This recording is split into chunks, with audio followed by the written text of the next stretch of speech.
जनाबाई जी कैसे आई ठाकुर जी की शरण में? छोटी सी थी जनाबाई, अपने माता पिता के साथ आषाढ़ी एकादशी के दिन आई यहां पर, जिस दिन सबसे ज्यादा भीड़ होती है पंढरपुर में, और पहले से ही सोच करके आई थी कि मुझे वापस घर नहीं आना है। तो पंढरपुर में जब आई तो यहां पर वारी आती है, वारी जो लोगों के टोले आते हैं भर भर के, और महाराज कीर्तन करते हुए वारियां आई हुई थी। सब नाच रहे हैं, गा रहे हैं, विठल विठल विठला माजा पांडुरंग विठला, जय जय राम कृष्ण हरि। पंढरपुर में आते ही नेत्र सजल हो गए। जनाबाई छोटी सी हैं, अभी 7-8 वर्ष की आयु है। जनाबाई आई और यहां भीड़ में अपने माता पिता की उंगली पकड़ करके घूम रही थी, और वारी में जब आगे पीछे लोगों के धक्का मुक्की हुई तो माता पिता का हाथ छूटा नहीं, छोड़ दिया, जानबूझ करके खो गई बड़ी भीड़ में। बालक तो खो करके रोते हैं, जनाबाई नाच रही थी कि हाँ अब अच्छा हुआ, अब मैं अकेली हूं, अब मैं यहीं खो जाऊंगी, माता पिता को मिलूंगी नहीं, और सदा के लिए अपने विठोबा के पास रहूंगी, अपने विठल के पास रहूंगी।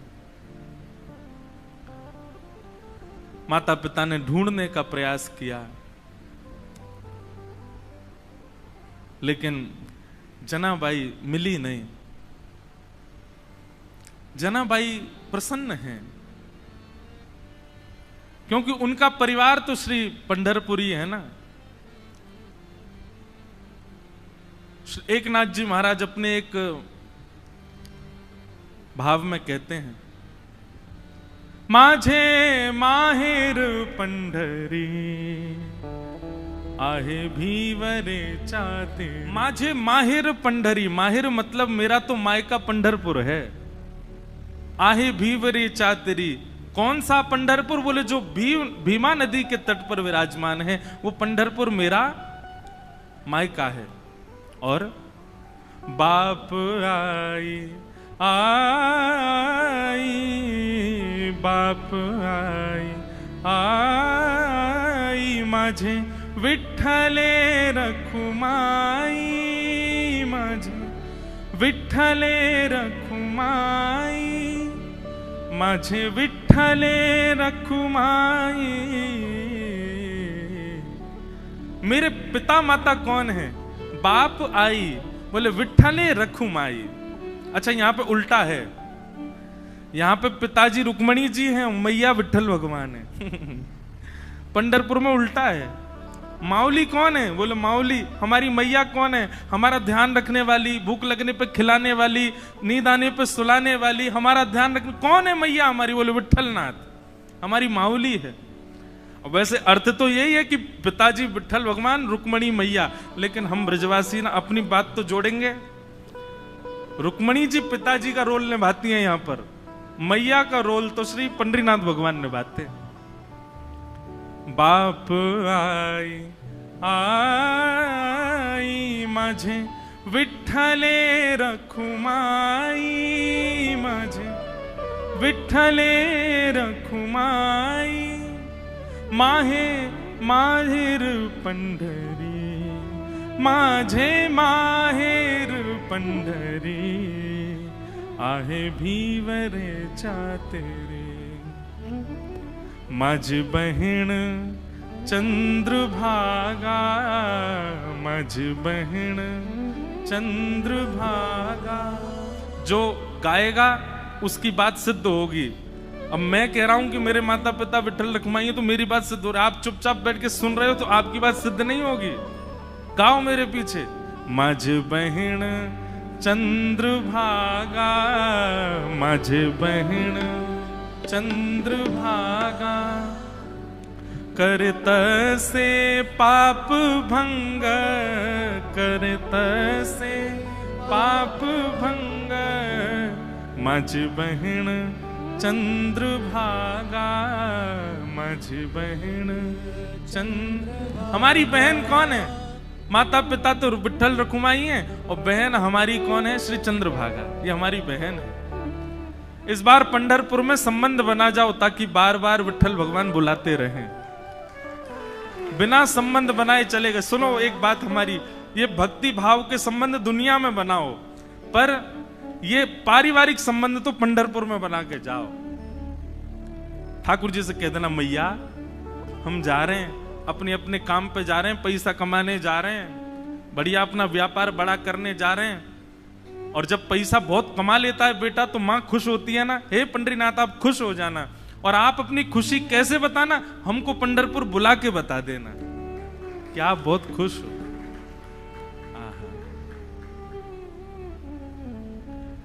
यही भाव चल रहा है जनाबाई के चित्त में। माता पिता बिछुड़ गए, मेला में छूट गए पीछे, लेकिन जनाबाई इस बात से दुखी नहीं है। बोले क्यों? बोले मेरे माता पिता तो विट्ठल रखुमाई है, मेरी बहन तो चंद्रभागा है।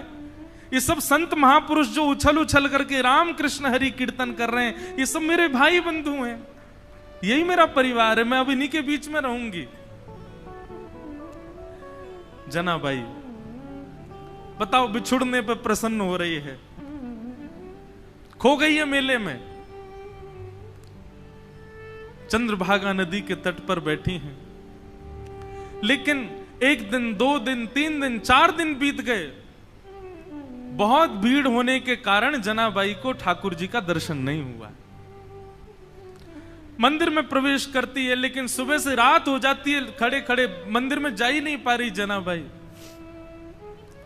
तब चंद्रभागा के तट पर जाकर के बैठी हैं और जाकर के अपने हृदय पर हाथ रख के कह रही हैं, अरे मेरे बिट्ठोवा, अरे मेरे बिट्ठू राय, कब मिलोगे?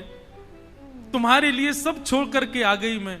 मीराबाई का भाव है ना, भाई छोड़िया बंधु छोड़िया, छोड़िया जग सोए, साधुअन संग बैठ बैठ, साधुअन संग बैठ बैठ, लोक लाज खोई रे, मेरे तो गिरधर गोपाल दूसरो न कोई,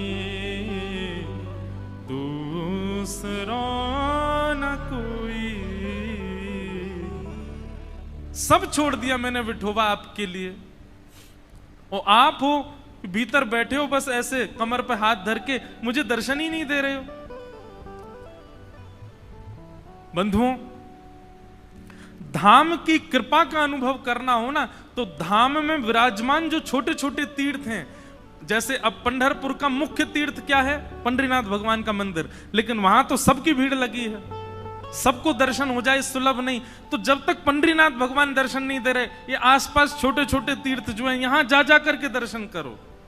चंद्रभागा जी से प्रणाम करो, गोपालपुर में जाकर के प्रणाम करो, और बाहर पंडरीनाथ भगवान के मंदिर के सामने नीचे चंद्रभागा जी के तट पर पुंडलीक का स्थान है, वहां प्रणाम करो।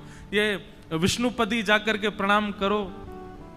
पंढरपुर की 2-2.5 किलोमीटर की परिक्रमा, वो परिक्रमा कर, प्रदक्षिणा करके प्रणाम करो। ये छोटे तीर्थों से प्रणाम करके कहो कि आप पंडरीनाथ जी को कहो ना कि हमको दर्शन दें।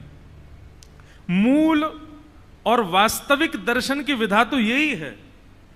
ये छोटे तीर्थ इसीलिए बनाए कि भाई इनको रिझाओ, तो ये अप्रोच लगाएंगे ऊपर की भाई इसको दर्शन दो, तब आपको दर्शन होगा ठाकुर जी का। अब हम तो ज्यादा ही बड़े लोग बन गए ना, वीवीआईपी घुस जाते हैं भीतर, लेकिन मूल उद्देश्य, मूल तरीका तो यही होना चाहिए। छोटे छोटे तीर्थों में जाकर के वंदन करो, उनकी कृपा से ठाकुर जी का दर्शन हो। तो जनाबाई बैठी हैं और चंद्रभागा जी के तट पर बैठी बैठी रुदन कर रही हैं कि हे विठोबा कब मिलोगे, हे विठुराय कब मिलोगे। तभी उनके रुदन के स्वर को एक महापुरुष ने सुना, बहुत ध्यान से सुनो। और वो महापुरुष कौन है? श्री नामदेव जी के पिताजी। उन्होंने जब सुना तो कहा, लाली हम तुझे दर्शन कराएंगे, जब तक चल हमारे घर ही चल, वहां रह के कुछ खान पान करना, भोजन इत्यादि कर लेना, अच्छा सुख मिलेगा। जनाबाई उनके साथ चली गई घर। वहां पर नामदेव जी महाराज और बड़े बड़े कीर्तनकार कीर्तन कर रहे थे। कीर्तन में बढ़िया मृदंग बज रही है, कांसे बज रहे हैं, बालक सब वारकरी बालक जैसे कीर्तन करते हैं। अब ये सोचो कि नामदेव जी महाराज आदि के समय पर कीर्तन जो होता था उसकी एक बिंदु है ये, वो कीर्तन कैसा रहता होगा। एक जगह वर्णन आता है प्रसंग में एक बार नामदेव जी का कीर्तन चल रहा था, तो कीर्तन की ध्वनि पंडरीनाथ भगवान को सुनाई देने लगी। तो पंडरीनाथ भगवान रुक्मणी जी से बोले सुनो, मेरा मन नहीं लग रहा अभी यहां पर। रुक्मणी जी बोली क्या करना है? बोले मैं जा रहा हूं कीर्तन में। बोले इतने लोग जो दर्शन के लिए आ रहे हैं ये? बोले अब इनको आप संभाल लो, लेकिन मुझे बहुत जोर से मन कर रहा है कीर्तन में जाने का, मुझसे रुका ही नहीं जा रहा, मैं जा रहा हूं नामदेव जी के कीर्तन में। रुक्मणी जी बोली आप जाइए, मुझे उसकी कोई परवाह नहीं, उसके लिए मना नहीं, लेकिन आप एक चीज देखिए, नामदेव जी नेत्र बंद करके गा रहे होंगे, वैष्णव उछल उछल करके नृत्य कर रहे होंगे, आप जैसे ही जाओगे पूरी जनता आपके पीछे पड़ जाएगी, कीर्तन में भंग हो जाएगा, आप जाकर के वहां कीर्तन में विक्षेप डाल दोगे। तो एक बार पंडरीनाथ जी रुक गए, बोले अच्छा हाँ सही कह रहे हो, फिर तो नहीं जाऊंगा मैं। लेकिन जैसे ही नामदेव जी के ऊंचे ऊंचे स्वर सुनाई दें, विठ्ठल भगवान खड़े खड़े के मुझसे रुका ही नहीं जा रहा, अब जो होगा देख लूंगा, मैं कोने में खड़ा हो जाऊंगा, लेकिन मुझको जाने दो। रुक्मणी जी बोली जाओ, सोचो विचार करो, भक्तों के स्वर के लिए ठाकुर जी त्रिलोकीनाथ उतावले हो रहे हैं। ठाकुर जी तुरंत कमर पर हाथ धरे, ऐसे ही दौड़े। अच्छा कभी कभी एक मन में भाव आ रहा था कि श्री पंडरीनाथ भगवान सारे काम ऐसे ही करते हैं क्या? यहाँ पे दौड़ते भी ऐसे ही होंगे, सोते भी ऐसे ही होंगे, बैठते भी ऐसे ही होंगे, खाते तो होंगे ही नहीं दूसरों से कि तुम खिलाओ, हमारे तो हाथ यूं हैं। पंडरीनाथ भगवान पीतांबरी पहने, गले में सुंदर माला है और ये मुकुट धारण किए, मत्स्याकृत मछली के आकार के कुंडल, और दौड़ रहे हैं नामदेव जी के कीर्तन की ओर। असंख्य भीड़ लगी है। ठाकुर जी ने सोचा कहीं विघ्न ना आ जाए, तो बाहर खड़े हो गए, और जहां से केवल नामदेव जी की झलक दिख रही है, कीर्तन हो रहा है, सब नाच रहे हैं, वहीं से ठाकुर जी देख रहे हैं और देख करके वहीं झूम रहे हैं। इतना आनंद ठाकुर जी को आ रहा है।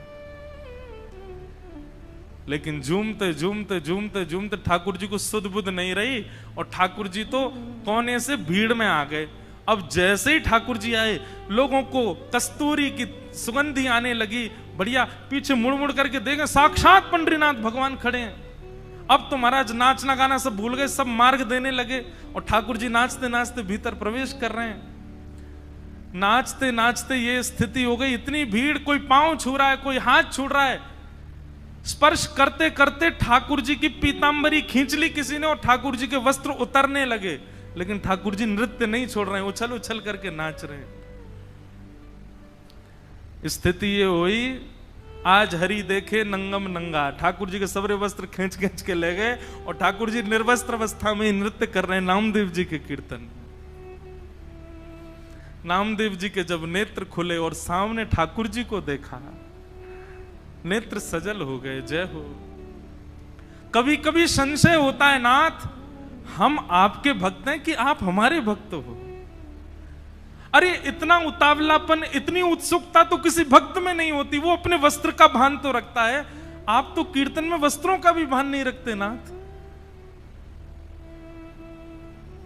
ऐसे हमारे श्री पंडरीनाथ बड़े दयालु ठाकुर जी। तो जनाबाई जैसे ही पहुंची नामदेव जी के घर, वहां नामदेव जी कीर्तन कर रहे थे, वैष्णव नाच रहे हैं, मृदंग लेकर के करताल बजा रहे हैं। तभी जनाबाई को क्या दिखा कि श्वेत श्वेत वस्त्र, श्वेत श्वेत टोपी पहने, सब वार करी, और इनके बीच में एक पीतांबरी पहने और गोल गोल गोल कोई घूम रहा है। जनाबाई 4 दिन से तो दर्शन हुए नहीं थे ठाकुर जी के। गौर से देखा तो महाराज, आहा, सुंदर ते ध्यान उभे विटवारी, सुंदर ते ध्यान उभे विटवारी, सुंदर ते।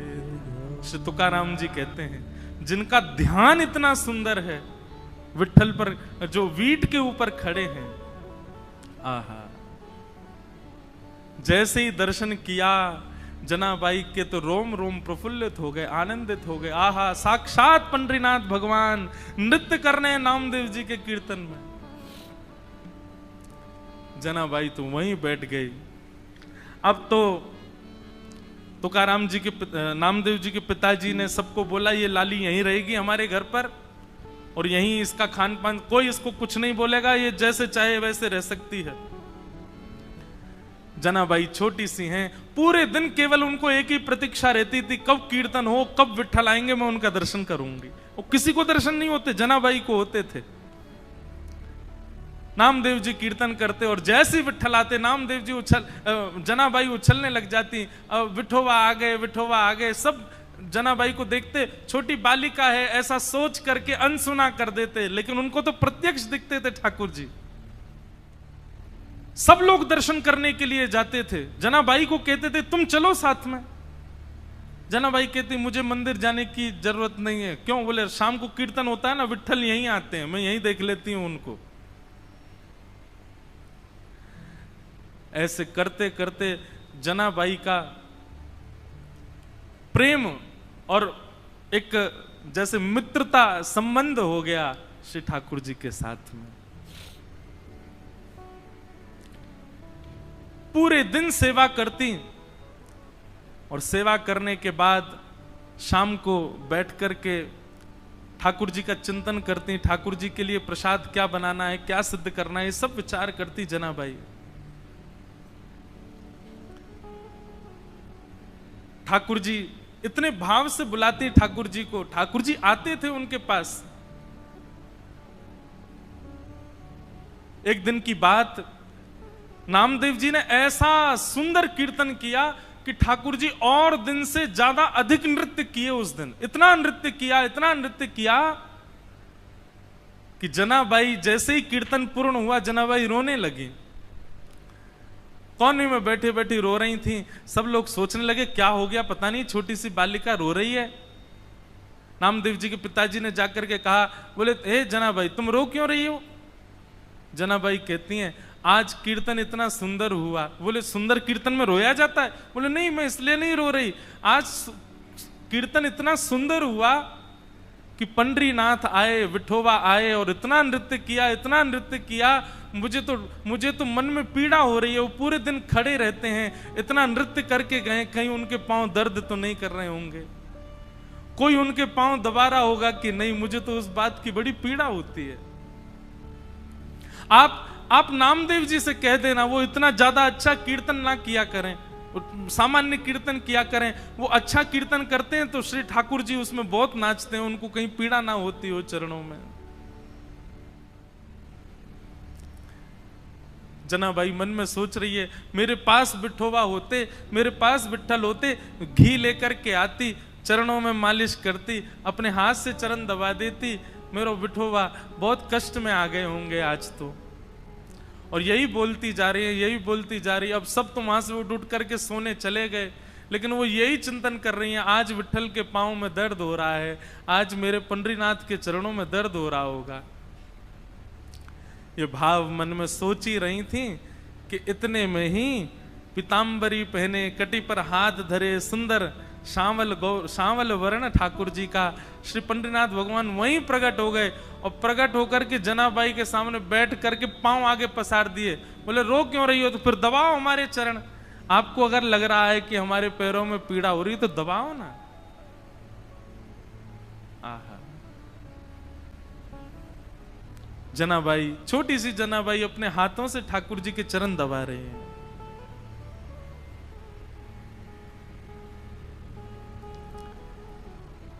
चरण दबाती जा रही हैं और मुखमंडल के रूप को देखती जा रही हैं, कैसा स्वरूप है श्री ठाकुर जी का। अब छोटी सी बालिका, और क्या कोई वेद मंत्र तो आते नहीं उनको, कोई शास्त्रों की बात तो आती नहीं ठाकुर जी से पूछे। पैर दबाते दबाते जनाबाई पूछ रही है भोजन किया आपने? ठाकुर जी बोले हाँ किया। तो क्या पाया? बता दिया जो भी बनता है। अब मंदिर में जो भी बनता, मुझे तो पता नहीं क्या बनाते हैं मंदिर में, जो भी बनता ठाकुर जी बताए। बोले इसकी सब्जी बनी थी, जे चावल बने थे, रोटी बनी थी और पूरन पोली बनी थी, और यही बनती महाराष्ट्र में। और क्या बनता है?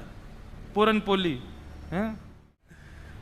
ठाकुर जी ने बताया, बोले पूरन पोली बनी, ये सब्जी बनी, चावल बने, ये सब पाया मैंने। जनाबाई पैर दबाते दबाते, अच्छा कल क्या पाया था? ठाकुर जी बोले यही पाया था। बोले जो आज पाया वही कल पाया? बोले हाँ यही पाया था। अच्छा तो परसों क्या पाया? ठाकुर जी बोले परसों भी यही पाया था। और 4 दिन पहले क्या पाया था?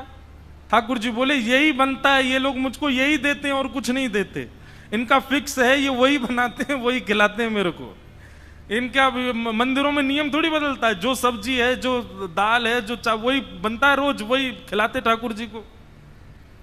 जनाबाई बोली आप रोज रोज एक ही भाव खाते हो, मन नहीं भरता आपका?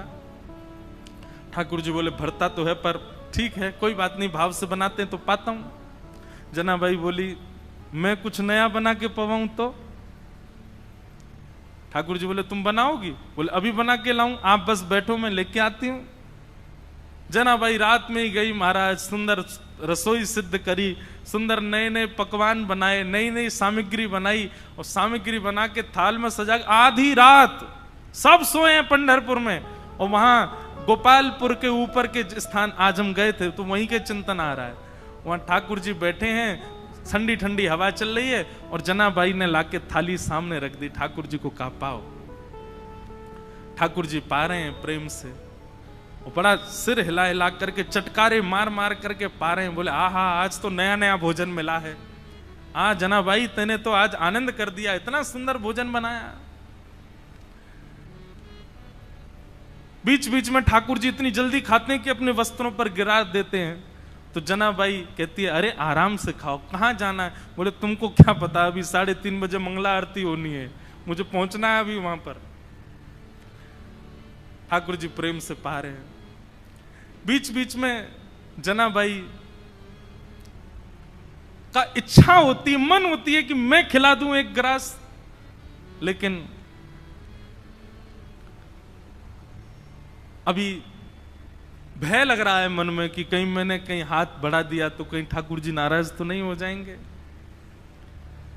ठाकुर जी ने प्रसाद पाया, बोले जनाबाई कल फिर आऊंगा, बढ़िया बना के रखना कुछ अच्छा, फिर पाऊंगा कल, अभी जाता हूं, हाँ मंगला की समय हो गई। ठाकुर जी दौड़े आए सीधे, महाराज घंटे घड़ियाल बजने लगे और मंगला आरती शुरू। 3:30-4 बजे से ही ठाकुर जी का अभिषेक होने लगा। 1 दिन 2 दिन 3 दिन 4 दिन 5 दिन बीत गए। रोज ठाकुर जी रात में चले जाते हैं और प्रसाद पाके आते हैं। रुक्मणी जी आई एक दिन मंदिर में, और यहां बस शयन की तैयारी हो रही थी। रुक्मणी जी आकर के बोली, वो भी ऐसी खड़ी हैं, ऐसी बोली होंगी, कहां जाते हो आप रात को? ये इतनी रात को कहां जाते हो आप, सही सही बताना। ठाकुर जी बोले गोपालपुर जाता हूं, वहां पर एक मेरी भक्त है जनाबाई, ये मंदिर में तो रोज एक सा ही बना देते हैं, वहां पे बड़ा नया नया बनाती है, वो खाने में बहुत सुख मिलता है, वहां जाता हूं भोजन करने। रुक्मणी जी बोली अच्छा इतना अच्छा भोजन बनता है कि रोज जाते हो? बोले हाँ वो बड़े भाव से बनाती है। रुक्मणी जी बोली हमको भी ले चलो, हमको भी खिला लाओ। ठाकुर जी बोले लेके चलूंगा लेकिन खिलाऊंगा नहीं, खाऊंगा तो अकेला मैं। वो छोटी सी है, छोटे छोटे उसके हाथ हैं, वो छोटे छोटे हाथ से थोड़ी सी दाल बनाती है, थोड़ी सी सब्जी बनाती है, एक ही पूरन पूली बना पाती बेचारी। और तुम चलोगी तुम्हारा भी पेट मेरा भी पेट, उसको बहुत श्रम हो जाएगा, उसको इतना नहीं बनवाना भोजन। चलो साथ में लेकिन दूर खड़ी रहना, देखती रहना, और बीच में भी मत आना, वो सहजता उसकी खत्म हो जाएगी, वो तुमको देख के फिर बनावटी बात करेगी। रुक्मणी जी बोली ले चलो, कुछ खिलाना नहीं, नहीं आऊंगी बीच में, लेकिन ले तो चलो, मैं भी तो देखूं ऐसा क्या, ऐसा उसका क्या भाग्य कि पंडरीनाथ रात में जाते हैं। रुक्मणी जी गई हैं, दूर खड़ी देख रही हैं, जनाबाई थाल लेकर के आई है। ठाकुर जी प्रेम से पा रहे हैं। ठाकुर जी पाते, आज ही जनाबाई के मन में आया, बोले आज तो मैं अपने हाथ से खिला के मानूंगी, रोज तो ये मैं डर के मारे नहीं खिला पाती। ठाकुर जी जिम रहे थे बढ़िया प्रेम से, और चटकारे अपनी उंगलियां चाट चाट करके बढ़िया, आहा बहुत अच्छा बना है। दूर खड़ी रुक्मणी जी के नेत्र सजल हो रहे हैं, ये सौभाग्य तो मुझे भी नहीं मिला कभी, जैसा सौभाग्य जनाबाई को दे रहे हैं। बीच में जनाबाई के मन में भाव आया, आज तो मुझे खिलाना ही है। तभी एक सामग्री उठाकर जनाबाई कहती, बिठोबा ये तो पाओ। और ऐसे खाने में तल्लीन थे ठाकुर जी। ठाकुर जी ने भी विचार नहीं किया, ठाकुर जी ने भी मुख खोल दिया, हाँ खिलाओ। और जनाबाई ने जैसे ही अपना मुख अपने हस्त कमल से सामग्री ठाकुर जी के मुख में दी है, जनाबाई का हाथ वहीं रुक गया, ठाकुर जी का मुख वहीं रुक गया, दोनों के नेत्र सजल। और दूर खड़ी रुक्मणी जी भी कह रहे हैं, धन्य है जनाबाई, धन्य है, इनका सौभाग्य देखो, ठाकुर जी साक्षात इनके हाथों से पा रहे हैं।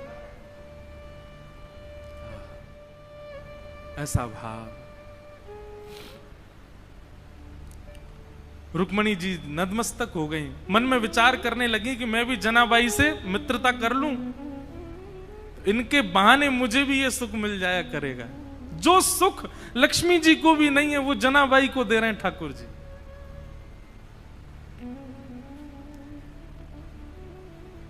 ठाकुर जी नित्य जाते हैं, रात भर जनाबाई के पास रहते हैं और कुछ नहीं करते। जनाबाई अपना काम करती रहती है, ठाकुर जी बैठे बैठे देखते रहते हैं। जनाबाई की यही स्थिति हो गई है। पूरे दिन तो नामदेव जी के घर में सब काम करती हैं, झाड़ू पोंछा बर्तन खान पान सबकी सेवा करती हैं, और रात्रि में चक्की पीसती हैं। और चक्की की जो घर घर घर आवाज आती है, उस घर घर घर आवाज को ही ताल बना करके जनाबाई पद गाती हैं। पद, अब मुझे जनाबाई का कोई पद याद नहीं, मैं पंढरपुर में इसीलिए पीछे रह जाता हूं, मुझे यहाँ के भाषा का दिक्कत हो जाती है। तो जनाबाई पद गा रही थी आज, और महाराज ध्यान से सुनिएगा सब लोग, जनाबाई पद गा रही थी और इतने में ठाकुर जी आ गए। और ठाकुर जी आकर के मानो पीछे खंबे से टेक लगा करके और नेत्र बंद करके बड़े भाव से सुन रहे हैं जनाबाई के भाव। और केवल इतना ही नहीं, ठाकुर जी ने तुरंत कलम निकाली और पत्र निकाला, लिखने लगे जनाबाई के भावों को। बताओ, दुनिया गाती है, आप लिखते हो, जनाबाई गा रही है, ठाकुर जी लिख रहे हैं उसके पदों को। कितना सुंदर भाव। जनाबाई का भाव जैसे ही पूर्ण होवे, ठाकुर जी कहें और सुनाओ ना, अभी क्यों नहीं गा रही हो, और कुछ गाओ ना, इतना बढ़िया गा रही हो। जनाबाई बोली, दो काम एक साथ कर रही हूं मैं, ये चक्की भी चला रही हूं, गा भी रही हूं, कैसे होगा इतना, मैं बालिका ही हूं, छोटी हूं अभी। तो ठाकुर जी बोले, तुम गाओ, हम चक्की चलाते हैं, तुम गाओ। और जनाबाई का हाथ में हाथ, ऊपर से जनाबाई ने पकड़ा, नीचे ठाकुर जी पकड़ करके चक्की चलाते हैं और जनाबाई गाती है, ठाकुर जी उनके मुखमंडल को ही देख रहे हैं। आहा। एक बात कहूं बंधुओं, भक्ति का मतलब क्या है? प्रारंभ हो तो आप ठाकुर जी के पीछे पड़े रहो, लेकिन स्थिति ऐसी आवे एक दिन कि ठाकुर जी आपके पीछे पड़े रहे। ये समझो भक्ति है। आप ही उनके पीछे पड़े हो और वो उनको कोई फर्क नहीं पड़ रहा है, तो फिर ये भक्ति नहीं है, ये समझो एक तरफा प्रेम है आपका। स्थिति ऐसी हो जाए महाराज कि ठाकुर जी आपके बगैर नहीं रह पाए, ठाकुर जी को आपके बिना राजी नहीं हो, ठाकुर जी को आपके बिना व्याकुलता हो जाए, ठाकुर जी को जब तक आपकी थाली, अब कितने भी भक्तों को देखो, वहां कर्मा बाई बिना नहाए तो खिचड़ी बनाती है, ठाकुर जी दौड़ करके आते उनकी खिचड़ी पाने। भक्ति का मूल रूप यही है कि आप ठाकुर जी का भजन करो, लेकिन एक स्थिति ऐसी आवे कि मेरा सुमिरन हरि करे, मेरी स्मृति ठाकुर जी कर रहे हैं, मेरे स्मरण में ठाकुर जी हैं।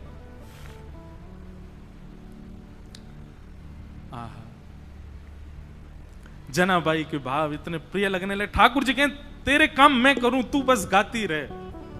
ठाकुर जी चक्की चलाते हैं वहां बैठे बैठे। एक दिन जनाबाई बोली, ठाकुर जी आप चक्की चलाते हो, पर आप इतने आभूषण पहन के रखते हो कि कोई आभूषण आपके कभी टूट जाए, कोई आभूषण आपकी चक्की से टकराते रहते हैं, इतनी आवाज होती है, मुझे तो भय लगता कोई रात में आ ना जाए। ठाकुर जी बोले, हम आभूषण उतार देते हैं। तो ठाकुर जी ने अपने सारे आभूषण उतार करके रख दिए और लिए चक्की पीसने लगे। आज जनाबाई ने ऐसा भाव गाया कि ठाकुर जी उसमें इतने निमग्न हो गए कि इतने में ही मंदिर से घंटे घड़ियालों की आवाज आने लगी। ठाकुर जी के मंगला का समय हो गया। ठाकुर जी तो व्याकुल हो गए, बोले अभी भागना पड़ेगा, दौड़ना पड़ेगा, मंदिर में नहीं मिला तो महाराज बड़ा दिक्कत हो जाएगी, सब जगह ढूंढेंगे और मैं कहीं आता हुआ दिखा तो सब समझ जाएंगे मैं चलता फिरता बोलता हूं, पूरी दुनिया पकड़ लेगी मुझे, कैसे जाऊं। तो जनाबाई की एक काली सौल थी, ठाकुर जी भी श्याम वर्ण के, काली सौल और ओढ़ ठाकुर जी ने ऊपर से, और सीधे ठाकुर जी अपने छोटे छोटे पांव से दौड़ रहे गोपालपुर से मंदिर की ओर। मंगला का समय हो गया है, कपाट खोले उससे पहले भीतर पहुंच जाऊं। यहां रुक्मणी जी ने पीछे का दरवाजा खोल के रखा, कह जल्दी आओ, भीतर सब पहुंच गए वैष्णव जन। ठाकुर जी बेचारे मुकुट उकुट संभाले, अपना भीतर पहुंचे, भीतर जाकर खड़े हो गए। इतने में कपाट खुले। दो गलती हो गई ठाकुर जी से। क्या? अपने आभूषण भूल आए जनाबाई के यहां, और जनाबाई की सौल पहन के खड़े हो गए वहां पे। जैसे ही कपाट खुले, पुजारी बोले हैं ये आभूषण कहां गए, और ये पुरानी सी काली सी सौल किसकी ओढ़ रखी है। अब तो पहले कपाट खुलते हैं तो आदमी और नेत्र गाड़ करके देखते हैं ठाकुर जी को। सुबह सुबह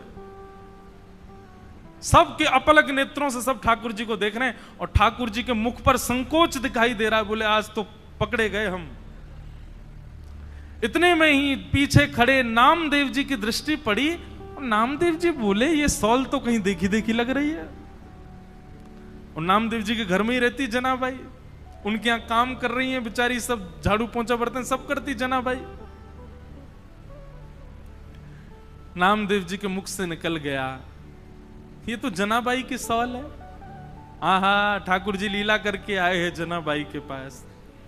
अब ये बात जैसी उन्होंने कही, आसपास के लोगों में ये बात सुन ली, उनके भी मन में आ गया कि ठाकुर जी जनाबाई पे कृपा करके आए। पर इतने में ही भीतर से मंदिर से आवाज आने लगी, पुजारी कहने लगे ठाकुर जी के आभूषण चोरी हो गए, किसी ने ठाकुर जी के आभूषण चुरा लिए हैं, ठाकुर जी के आभूषण नहीं मिल रहे हैं। देखो मानव कितना विचित्र है। ये उन मानवों की निंदा नहीं, हम आप सब भी होते तो हम भी यही कहते। नामदेव जी के मुख से निकला कि ये तो जनाबाई की सौल है, तो जिन लोगों ने सुना उन्हीं लोगों ने कह दिया, बोले जनाबाई की सौल है, इसका मतलब जनाबाई ही आई थी और आभूषण चुरा करके भाग गई, सौल भूल गई यहीं पर। जनाबाई ने ठाकुर जी के आभूषण चुरा लिए। सब लोग हाथ में आयुध लिए, हल्ला मचाते हुए, चिल्लाते हुए सब गोपालपुर की ओर गए। सुबह सुबह का समय, ऊपर पहुंचे, जैसे ही वहां जाकर के देखा,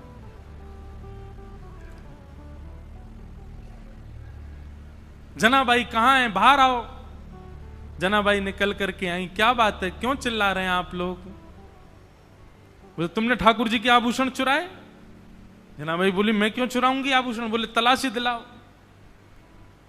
जैसे ही जनाबाई के स्थान को देखने लगे, वहीं ठाकुर जी के आभूषण मिल गए। बंधुओं, ठाकुर जी की लीला में सब सुखद सुखद ही होता है, सब अच्छा ही अच्छा होता है, ऐसा नहीं है। ठाकुर जी कब, कहां, क्या, किस भाव से लीला कर रहे हैं ये कोई नहीं जानता। और ठाकुर जी को जब अति विशेष लीला करनी होती है ना, तो ऐसा ही कोई कष्ट हमारे लिए कष्ट है, पर जिसके साथ होता है उसके लिए वो कष्ट नहीं है।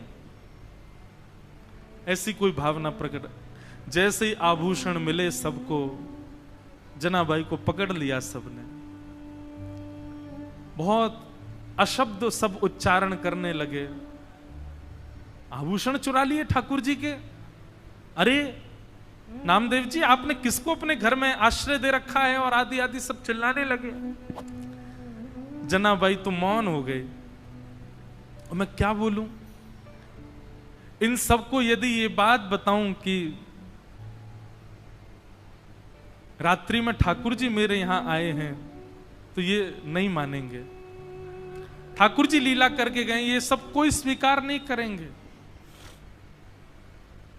जनाबाई ने एक दो बार थोड़ा सा हट तो किया, लेकिन किसी ने नहीं माना, और सब ने मिलकर के एक योजना बनाई। मैया अभी बैठो, अभी कथा चल रही है, हाँ अभी विराज, कथा के बीच में नहीं, हाँ मिलेंगे हम आपसे। विचार करने लगे क्या करें। सबने मिलकर के कहा कि दंड दो। और दंड क्या है? बोले मृत्यु दंड दो।